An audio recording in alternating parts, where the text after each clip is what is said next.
أما بعد أعوذ بالله من الشيطان الرجيم بسم الله الرحمن الرحيم ولا تهنوا ولا تحزنوا وأنتم الأعلون إن كنتم مؤمنين صدق الله العظيم.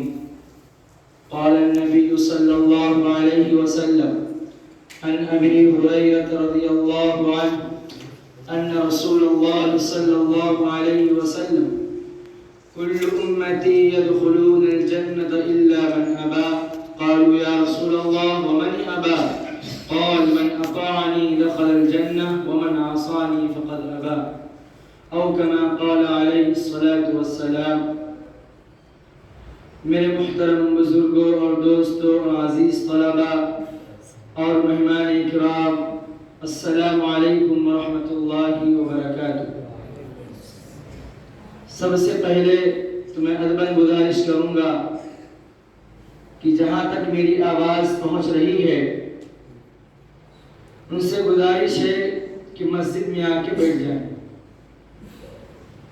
میرے بھائی دوستو، آج جیسا کہ ہم سب کو معلوم ہے کہ جمادی الاخر کا مہینہ چل رہا ہے.